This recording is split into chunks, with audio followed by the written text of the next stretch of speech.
त्या गृह राज्यमंत्री योगेश कदम आपल्यासोबत फोन लाईनवरनं जोडले गेलेले आहेत। कदमजी, नागपुरातली ही घटना आपण पाहतोय, शांततेचं आवाहन केलं जातंय, काय नेमकं घडलेलं आहे, तुमची अधिकृत काय माहिती आहे?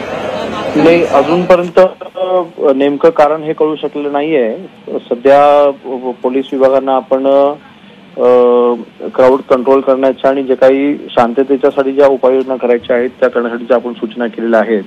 परंतु मी आपल्या झी मराठीच्या माध्यमातून तमाम जनतेला मी शांततेचं आवाहन करेन। माननीय मुख्यमंत्री महोदयांनी देखील आणि सन्माननीय शिंदे साहेबांनी देखील शांततेचं आवाहन केलेलं आहे।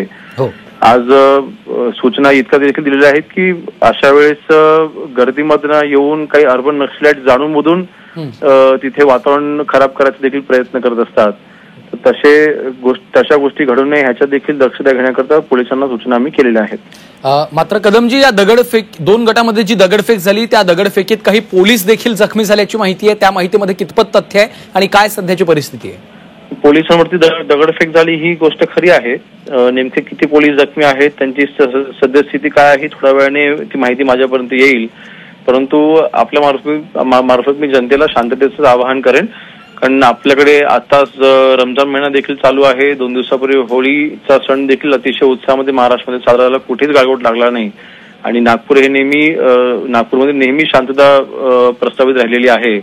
तर आज हे नेमकं ह्याच्या मागचं कारण काय हे तपासांती उघड येईल, परंतु सध्या मी आपल्या माध्यमातून जनतेला शांततेचं आवाहन करेन।